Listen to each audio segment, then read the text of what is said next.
¿Quién nunca estuvo en una noche de pacto? Levante la mano. Wow. Entonces, ¿cómo hacemos? Qué bueno que el Espíritu Santo es el único que puede hacerlo. Bueno, vamos a hacer así: 5 minutos de teología. 5, nada más. Porque no pensaba hablar de estas cosas, pero vamos ahí, 5 minutos. Muchos de nosotros hace muchos años comenzamos esto de vivir nuestro día de pacto anualmente. Tal vez en otra dirección, pero entendiendo que había algo de Dios atrás. Lo primero que me impactó a mí era buscar en la palabra de Dios esto del pacto, porque la palabra pacto siempre se emparenta con lo oscuro, con lo tenebroso. Y la palabra de Dios nos muestra, no voy a predicar esto, pero para que sepan, 8 grandes pactos bíblicos que hay en la Biblia. El primero es el pacto edénico en el jardín del Edén, que es el que reguló la vida del hombre hasta la caída de Adán y Eva. Y luego de la caída se produce el segundo pacto, que es el pacto con Adán, el pacto adámico, que contiene las normas de vida para el hombre luego de la caída. Y también impresionante, porque ahí en el momento de la primera caída del hombre aparece la promesa del Redentor, de Jesucristo. Usted puede leerlo en la Biblia. Eso muestra que la misericordia de Dios es desde el comienzo hasta el fin, porque ahí ya mismo en ese segundo pacto, luego de la caída de Adán, aparece la promesa del Redentor. El tercer pacto es el pacto que Dios hace con Noé, que es el que establece el principio del gobierno humano, ¿no? Cuando Dios, a través de ese gran diluvio, hace desaparecer toda cosa creada y hay una nueva oportunidad para la humanidad, y hasta el día de hoy seguimos viendo ese arco iris que es el símbolo de ese pacto, ¿no? El cuarto pacto es el pacto que Dios hace con Abraham, ¿no? Impresionante, porque ahí establece la nación israelita y confirma la promesa que le había hecho a Adán sobre la redención a través del Mesías. Luego hay un pacto que hace Dios con su pueblo, que es el pacto mosaico, que es donde Dios establece leyes que condenan al hombre por su pecado. Y luego, a continuación, como siempre, justicia y misericordia. El sexto pacto es el pacto palestino, que garantiza la restauración y la conversión final de Israel, que es la que estamos esperando en los últimos días de la venida del Señor. El séptimo pacto, tal vez uno de los más conocidos, es el pacto que Dios hace con David, el pacto davídico, que es el que establece la perpetuidad de la familia de David, de la familia davídica y del reino de David, de toda su familia, el reino davídico sobre Israel y sobre toda la tierra, el cual se cumplirá, ya se ha cumplido ahora con Cristo, ¿no? Con la venida de Cristo a la humanidad. Y el octavo y el mejor, tal cual lo dice la Biblia, el nuevo pacto basado en mejores promesas, como reza la palabra de Dios, que se basa en el sacrificio de Cristo en la cruz y que garantiza la bendición eterna a todo aquel que cree, y es absolutamente incondicional. Los otros pactos tenían todos condiciones de obediencia, pero este es un pacto incondicional, dado que no se le impone ninguna responsabilidad al hombre. Su naturaleza es de carácter final y es irrevocable. Cristo no esperó que hiciera las cosas bien para morir en la cruz. Murió para darte la oportunidad de entregarle su vida a Él, ¿no? Y Cristo está ligado a los 8 pactos que acabo de pasar así tan rápidamente. Podés tomarte el trabajo de estudiarlos en casa, ¿no? Él es el último Adán y logra justamente lo que el primero perdió. Cristo es simiente de la mujer, es el más grande de la descendencia de Sem, es la simiente a quien las promesas fueron hechas y cargó sobre sí mismo la maldición del pecado. Él también vivió como un judío obediente y nació de la raíz de David. Todos los pactos, todas las promesas de cada pacto se cumplieron todas en él, y su sangre fue la que selló el nuevo pacto. Pero claro, por supuesto, la diferencia entre pactar con Dios y pactar con el hombre es muy grande. Y entendimos en la iglesia, cuando fundamos esta iglesia, que el día del pacto tenía además un secreto escondido que teníamos que develar de parte de Dios. ¿Cómo haríamos? Voy a mezclar alguna nota, una o dos nomás, y el resto va a ser contarles cosas espirituales que han sucedido en estos 27 años. Por eso no preparé un mensaje específico para esta noche. Porque lo que entendimos era esto, y personalmente lo que yo entendí, yo oraba al Señor y les confieso, yo me preguntaba, Señor, ¿por qué las iglesias se dividen? ¿Por qué todas las iglesias que conozco tienen una historia de frustración, de división, de rebeldía, de enfrentamiento? ¿Por qué en todo el mundo sucede esto? Y ahí Dios se reveló a mi corazón con el tema del pacto, pero ya no por un día al año para celebrar, cuando éramos poquitos, porque así nos había enseñado un pastor, comíamos frutas y las repartíamos, uvas por ejemplo. Las uvas las suspendí una vez que vino una hermana y me dijo, pastor, usted es el mejor pastor del mundo. Y esta es la mejor iglesia del mundo, pero me voy. Digo, ¿por qué te vas, hermana, si es el mejor pastor del mundo, la mejor iglesia del mundo? Porque la hermanita fulanita venía con la uva en la mano, derecho para mí, y un metro antes dobló entre las sillas y se la dio a otra hermana. Así que no me quiere. Digo, pero bueno, por una uvita, si yo soy el mejor pastor del mundo, quédate, ¿no? Pero bueno, no lo logré. Así que suspendimos las uvas y bueno, después nos agrandamos y compramos cereza, que era más cara. Ahora realmente el presupuesto no da para fruta, viendo la feliz multitud que hay esta noche. Pero esos eran detalles de color.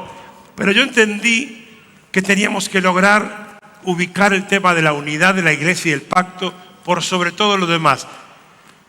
No menospreciando otras cosas, sino entendiendo que las demás cosas, todas de Dios, iban a estar ancladas al secreto de la unidad, al secreto del pacto. Y entonces lo escribimos, lo tengo acá para recordarlo, y en las primeras veces que nos reuníamos, lo declaramos, lo decíamos, éramos muy pocos, así que nos tomamos el trabajo, feliz trabajo de encontrarnos uno a uno con cada uno de la congregación esa noche, y hacíamos un pacto uno con el otro. Y decíamos ahí, por ejemplo, pactamos honrar a Dios por sobre todas las cosas, y como dijo Ruth a Noemí, tu Dios será mi Dios, y servir al Señor y a su pueblo, y servir a la gente, porque servimos a Dios sirviendo a la gente.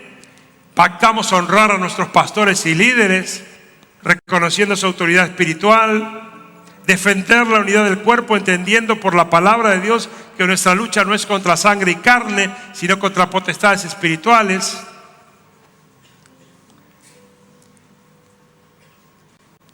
Pactábamos no hablar mal del otro, aunque no estuviera presente, mucho más si no estuviera presente, ni de mi pastor, ni de mi líder, ni de mi hermano, y no permitir que otro hable mal de ellos, exhortando y hablando la verdad en amor, no ser cómplice de pecados prestando mi oído, pedir perdón y perdonar, celebrar la cena del Señor no como un rito mensual, sino entendiendo que era la señal del pacto que venía en la iglesia, porque ahí había sangre, había pan, había vino y había pan, sangre y carne, que pagó el precio de la unidad.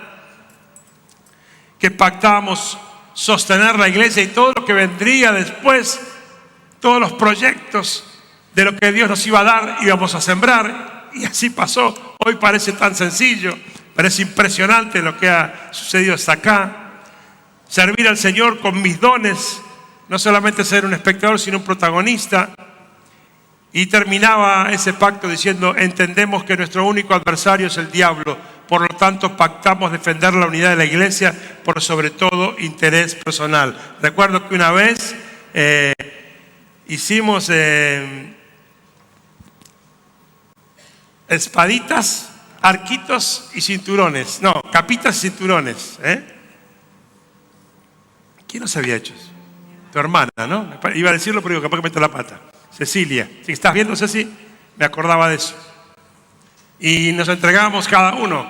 Una espada te defiendo, un manto te cubro y un cinturón te sostengo. El significado de esas tres palabras. Y muchas veces he predicado sobre eso. Pero hoy dejé todos esos mensajes para poder intentar que toda la iglesia se una en este sentido. Préndeme las luces, por favor, todas las luces. Porque la gran bendición de que la iglesia crezca y que haya tanta gente como hay esta noche y mucha gente que Dios ha ido añadiendo a la iglesia es un regalo de Dios, y no estoy más que endeudado con Dios por esa gratitud. Pero eso no quita de que es mucho más difícil hacer entender cosas como estas. Pero hemos entendido que el plan de Dios siempre fue, ahí está, gracias. El plan de Dios siempre fue el plan de unidad absoluta, unidad en la diversidad. Que lo que iba a marcar la diferencia de esta iglesia era una iglesia que se mantuviera unida con el correr del tiempo, y no porque tuvieran el mejor pastor o porque el pastor tuviera los mejores líderes o las mejores ovejas, no porque todos pensaran igual, porque felizmente no somos iguales, gloria a Dios por eso, Dios no somos distintos. Pero eso permitió que no solamente a nivel matrimonial, sino como hermana en Cristo, Graciela y yo, mantengamos nuestra unión espiritual en paz y armonía hasta el día de hoy. Y lo subrayo porque hay muchas iglesias que arrancan después del matrimonio porque no conviene incluirlo. Y acá felizmente lo podemos incluir al matrimonio pastoral. Que esta pibita a los 17 años entendiera este plan y caminara conmigo 27 años. Ya tenés 44, ya tenés. En esa época era una hija nuestra, ahora es amiga. Porque no conviene el término. Que caminara 27 años conmigo, que Gustavo caminara 27 años. Y podía seguir nombrando, pero no quiero empezar con eso, personificar la cosa, ¿no? Que un amigo como Daniel terminara por los planes de Dios siendo una mano derecha mía en el ministerio como es hoy, que no lo planeamos, no lo sabíamos, pensamos que íbamos a ser amigos. Yo tampoco hubiera pensado, pensé, me corrijo, pensé, pero una cosa es pensar, anhelar, otra cosa es vivir, que Mariano fuera un colega mío, un ministro de la palabra de Dios, un pastor al lado mío, que Sebastián sea otro de los pastores. Son cosas que Dios fue añadiendo. Pero yo estoy convencido que la clave ha sido esto: ser pueblo de pacto, mantener la unidad. Y no ha sido fácil. Todos los que han llegado a la iglesia en los últimos 10 años, quiero decirles, los envidio. Porque disfrutan de beneficios ganados con dolor. ¿No, Charlie? De días de llanto, de tristeza, de angustia. De días de que por ahí no se podía entender este concepto. Que no pasaba por una actitud patriarcal de un hombre o mucho menos dictatorial, sino de descubrir el secreto de qué premio tendría Dios en la relación personal de uno con otro. ¿Por qué? Porque yo aprendí a evaluar a mi enemigo. Y que decirte, uno de los privilegios más grandes que un cristiano pueda tener es conocer a su enemigo. Y como tenemos uno solo, si alguno cree que tiene más de uno, se equivocó. Tenemos uno solo. Y yo aprendí a conocerlo, a ver sus estrategias, a darme cuenta cómo él puede truncar cualquier plan de Dios como consecuencia de nuestros egoísmos personales. Cómo él puede interponerse a veces a minutos, a la vueltita de un milagro que ni llegamos a descubrir que estaba tan cerca por no entender este concepto. Y si miramos la historia de Dios, vamos a entender esto, porque Dios planeó en el Edén un acuerdo de pacto precioso con Adán y Eva, iba a durar para toda la vida, y ellos lo arruinaron. Y lo planeó con el pueblo de Israel en el monte Sinaí y lo arruinaron. Y Cristo estaba en esa cruz diciendo: yo quiero pagar el precio de un pueblo que será mi pueblo. Y como siempre digo, que suena gracioso, pero que es una realidad, digo, wow, Jesús oró una sola vez para resucitar un muerto. Por Lázaro oró una vez, pero para que seamos uno, 5 se le pidió al Padre.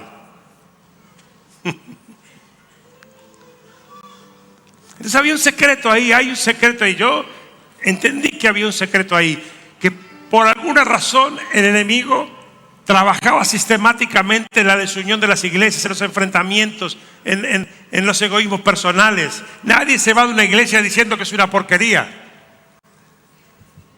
Todo el que se va a una iglesia dice que la porquería es el que se quedó. Porque ¿sabes qué? Nunca, jamás en el pueblo de Dios habla porquerías, sino redimidos, salvados, perdonados. Pero el diablo, cuando no te puede sacar de la iglesia, cuando se da cuenta que está perdiendo la batalla de sacarte de la iglesia, porque se da cuenta que vos te avivaste, que lo mejor que te puede pasar es vivir la vida acá adentro. No digo por las cuatro paredes, sino el concepto espiritual. Que lo mejor que te puede pasar es tu matrimonio, meterlo acá adentro.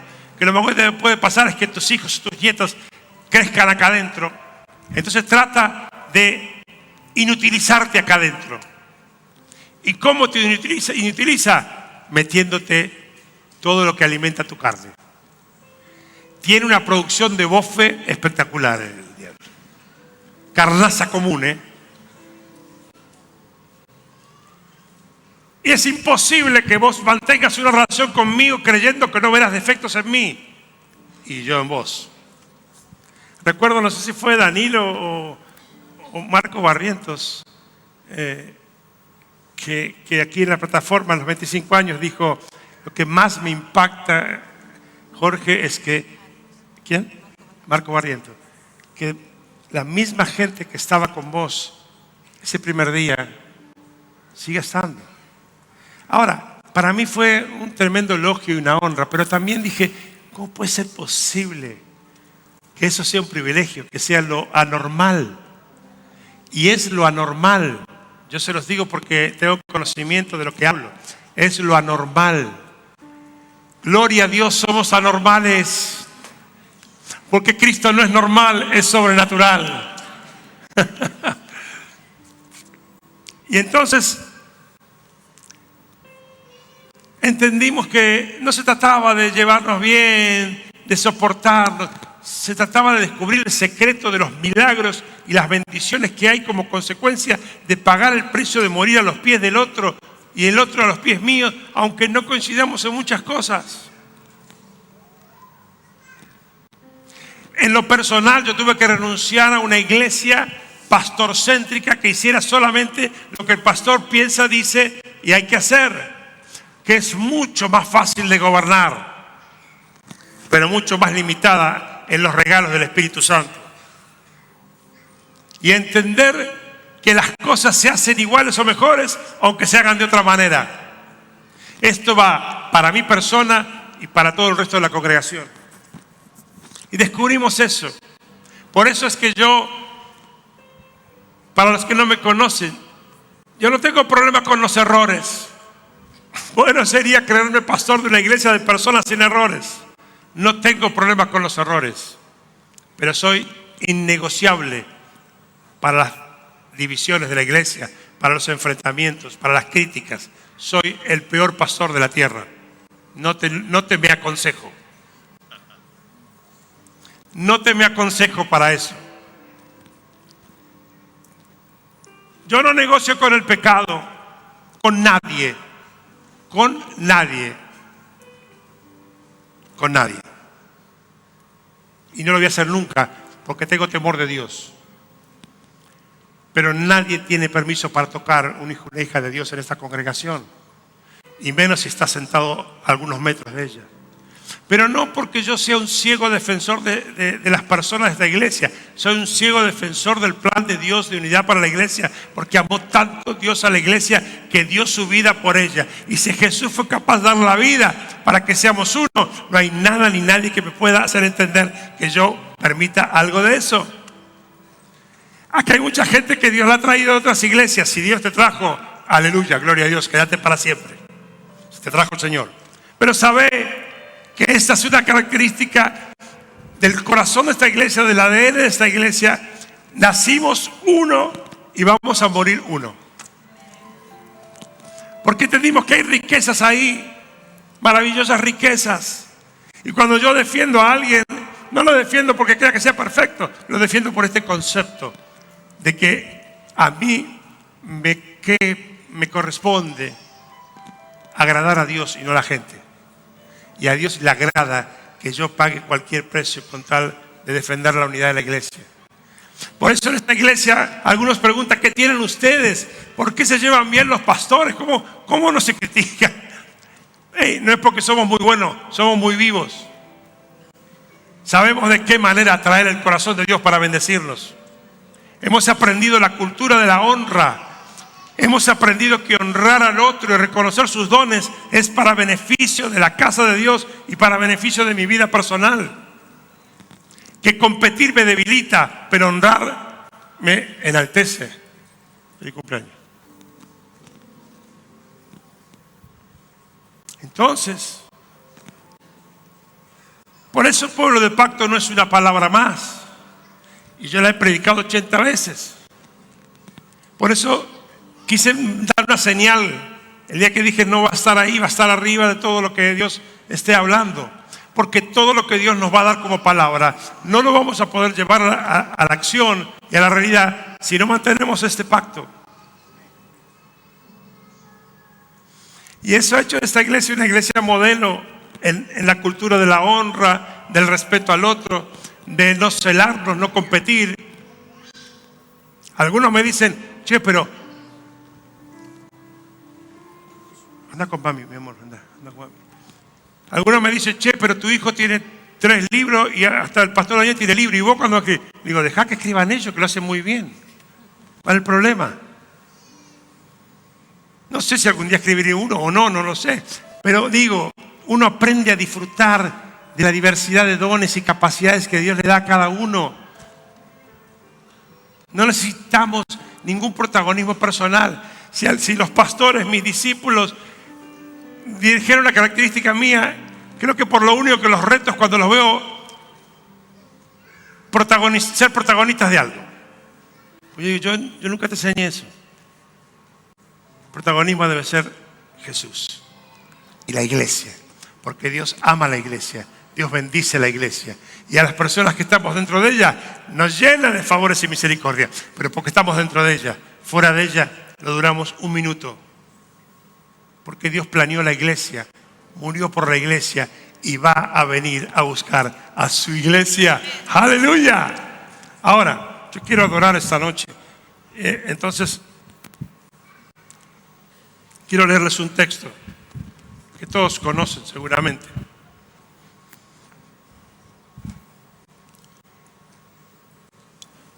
Juan 13. Ponémelo por favor, 13:1, NBI. El Evangelio de San Juan, capítulo 13, versículo 1. Eso, dale.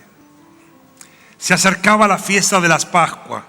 Jesús sabía que le había llegado la hora de abandonar este mundo para volver al Padre. Y habiendo amado a los suyos que estaban en el mundo, los amó hasta el fin. Llegó la hora de la cena. El diablo, te voy a parafrasear, después te lo leo. El diablo ya había planeado dividir esa pequeña iglesia. El diablo ya había planeado, él no sabía que Dios estaba al control, pero él decía: tengo que meter la púa ahí, porque esto viene demasiado unido. El diablo ya había incitado a Judas Iscariote, hijo de Simón, para que traicionara a Jesús. Sabía Jesús que el Padre había puesto todas las cosas bajo su dominio y que había salido de Dios y a él volvía. Así que se levantó de la mesa, se quitó el manto y se ató una toalla a la cintura. Luego echó agua en un recipiente y comenzó a lavarle los pies a sus discípulos y a secárselos con la toalla que llevaba a la cintura. Cuando llegó Simón Pedro, este le dijo: ¿y tú, Señor, me vas a lavar los pies a mí? Ahora no entiendes lo que estoy haciendo, le respondió Jesús, pero lo entenderás más tarde. No, protestó Pedro, jamás me lavarás los pies. Si no te los lavo, no tendrás parte conmigo. Entonces, Señor, no solo los pies, sino también las manos y la cabeza. El que ya se ha bañado no necesita lavarse más que los pies. Le contestó Jesús, pues ya todo su cuerpo está limpio. Y ustedes ya están limpios, aunque no todos. Jesús sabía quién lo iba a traicionar. Y por eso dijo que no todos estaban limpios. Cuando terminó de lavarle los pies, se puso el manto y volvió a su lugar.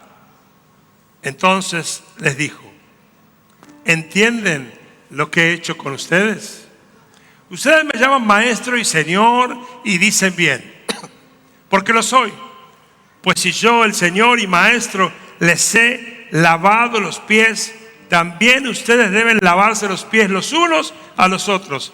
Les he puesto el ejemplo para que hagan lo mismo que yo he hecho con ustedes. Wow. Cuando yo leo esto, o cuando hablo de estas cosas del pacto y de la unidad, bajo cualquier precio, dentro de la unidad, lo que quieras, las diferencias, las discusiones, los malos ratos que nos ha tocado vivir y seguramente nos tocará algún otro más, siempre están ahí a la orden del día. Todo eso es soportable siendo uno en Cristo. Y cuando hablo de estas cosas, no puedo dejar de pensar en esta escena y en Jesús y su lealtad al Padre incondicional. Pero hay una escena, ahí adentro de la escena, hay una escena de lealtad impactante, que es la de Jesucristo lavando los pies de sus discípulos. Y no la escena en general, sino una en particular, que es lavando los pies de Judas. Suena poético, interesante leerlo, pero yo pienso en ese momento, pienso en la circunstancia, pienso en lo que Jesús iba a vivir y que humanamente era terrible. Por eso digo, si es posible que pase de mí esta copa, pero que se haga su voluntad y no la mía. Así que en esa preparación de saber lo que venía para él, encima esa situación con el desleal. Porque una cosa es lavar los pies de alguien a quien amas o que te agrada, aunque no huela muy bien, pero vale la pena. Pero lavar los pies de un desleal, de un traidor, eso para mí realmente es conmovedor. Me conmueve y ha sido mi modelo hasta el día de hoy. Yo no sé cómo están tus pies hoy. Y al hablar de pies hago referencia directa a tu lealtad, a tu pacto de unidad en Cristo Jesús con el de al lado. Tu lealtad con Dios, tu lealtad con tus hermanos y hermanas, tu lealtad con tus autoridades espirituales.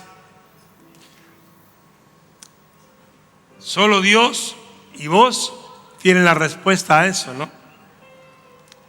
Porque como te decía antes, cuando el diablo sabe que no puede hacer otra cosa, nos tiene controlados dentro de la iglesia.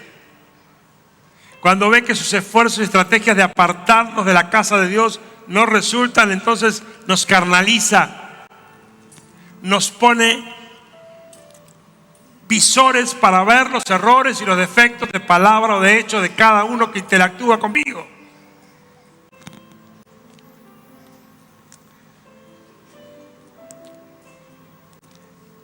Y nos da todo aquello que la carne quiere. Y nos lo da dentro de las paredes de la congregación, porque como no nos puede sacar, dice, ok, no importa, tengo suficiente gente que se equivoca acá adentro como para afectar a esta persona. Y claro que la hay, para vos y para mí también, te aclaro. Varias veces me preguntaron si alguna vez tuve deseos de colgar los guantes en mi ministerio. Y dije, sí, varias veces. En todas fue cuando dejé de mirar a Jesús.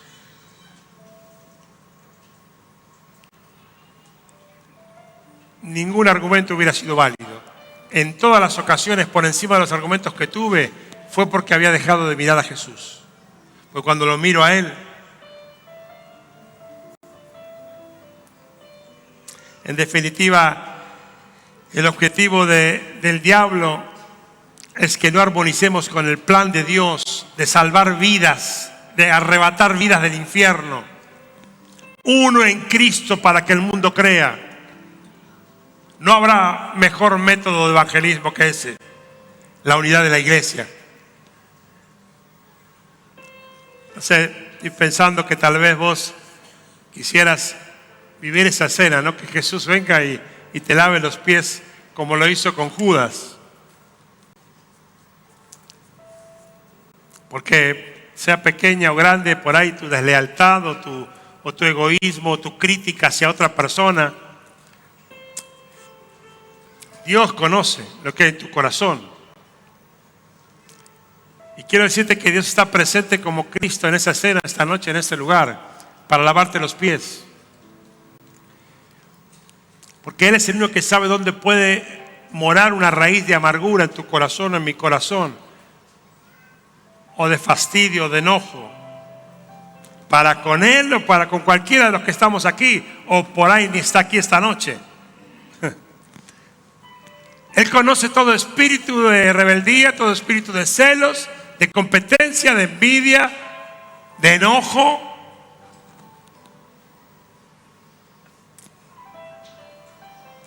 Él conoce cada una de tus ambiciones y mis ambiciones. Las buenas y las otras. Pero yo siento que aunque no tenemos, y lo podría haber hecho, pero a veces nos desviamos a una escenografía en vez del concepto espiritual. Por eso no lo hice. No hay aquí palanganas ni toallas. Pero Dios puede limpiar tu corazón igual esta noche. Y puede hacerte no solamente ser uno por obediencia. Casi te diría que es secundario. Ser uno para no perder nada de lo que Dios quiere hacer en esta iglesia y que vos seas protagonista de lo que haga. Y también tal vez Dios esté poniendo en tu corazón tomar la decisión esta misma noche de lavar los pies de ese hermano o esa hermana que te resultaría, no sé si igual o casi o un poco tan difícil como le pasó a Jesús. Lo que sé que es necesario que te levantes en el espíritu, no solamente con el físico, que te levantes en el espíritu a lavar los pies de cada hermano, de cada hermana, entendiendo que hay un solo enemigo y que no está dentro de la iglesia, sino que está fuera señalando la iglesia. Y tal vez esta noche te acerques a alguno para decir, mira, la verdad que no te he sido leal. Capaz que ni te diste cuenta, pero no te cuidé como podía haberte cuidado. Presté mi oído, no te defendí. O tal vez te decir, yo sé que tuviste días difíciles este año y la verdad que no me importó ni me interesó estar cerca tuyo. No lo hice, lo podía haber hecho y no lo hice. Pero te digo algo, eso se terminó. A partir de ahora lo voy a hacer. Y si querés que Dios impacte la iglesia, este es el camino a seguir. Es necesario este lavamiento de pies espiritual de unos con otros. Es un acto de madurez, un paso que tal vez para algunos pueda ser difícil y la primera vez que escucharon hablar de esto. Pero es preciso dar ese paso si no queremos poner límites a lo que Dios quiere hacer con tu vida y con la vida de la iglesia. Hay que liberar la unción de Dios sobre nuestras vidas, nuestros ministerios, sobre la iglesia. Y la unidad libera la unción y edifica los ministerios. Tienes que animarte a creer en la dimensión de lo que Dios puede hacer en tu vida si das esos pasos. A los chicos que vuelven a sus iglesias, sean agentes de unidad, defensores acérrimos de la unidad de la iglesia.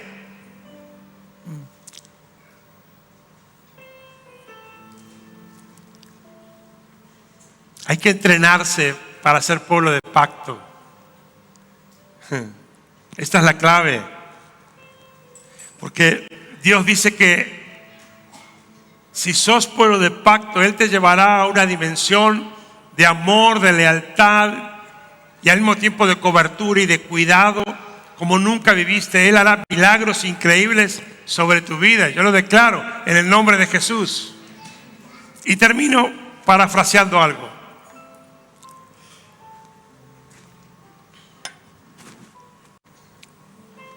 Ahora cuando termine vamos a adorar, chicos, Pero vamos a venir ahora solamente aquí al altar a ofrendar nuestra adoración al Rey.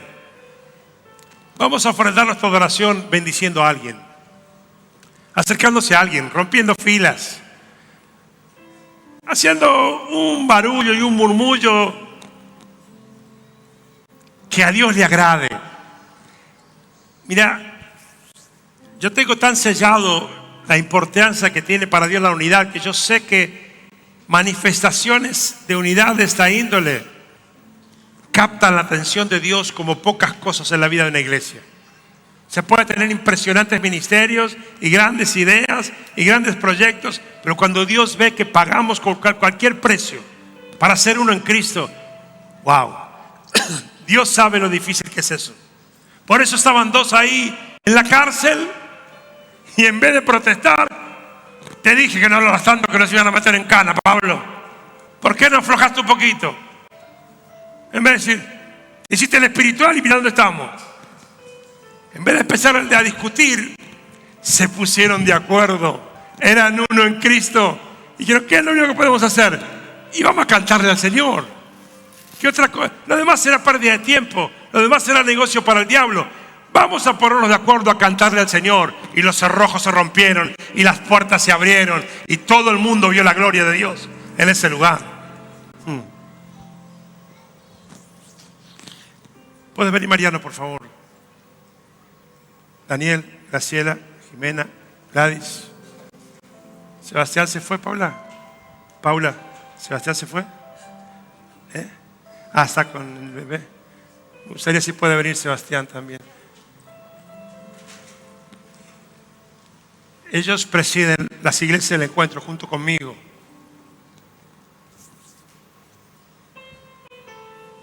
No somos iguales, felizmente. Es más, yo pienso que sin Cristo nos agarraríamos a patadas bastante seguido.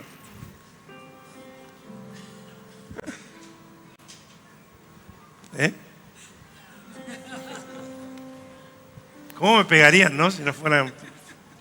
¿Cómo me criticarían, no? Te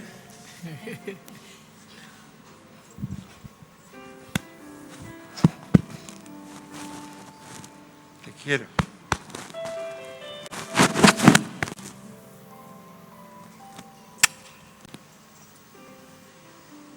Gracias.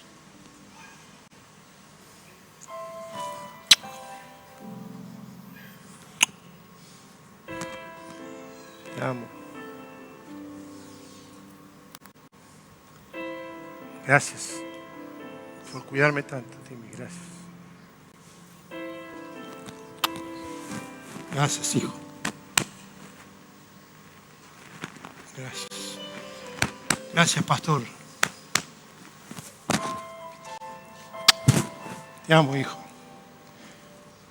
Gracias.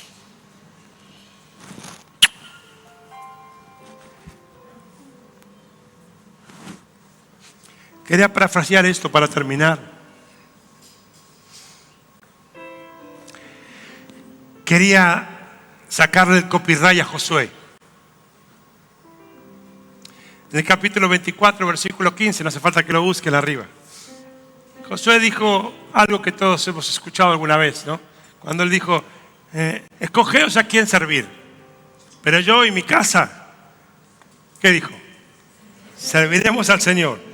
Ahora yo le voy a robar el copyright y se lo voy a transformar. Y quiero decirle a la iglesia del encuentro esta noche. Escoged en qué iglesia quieren vivir la vida cristiana. Pero yo y esta iglesia somos pueblo de pacto. Amén.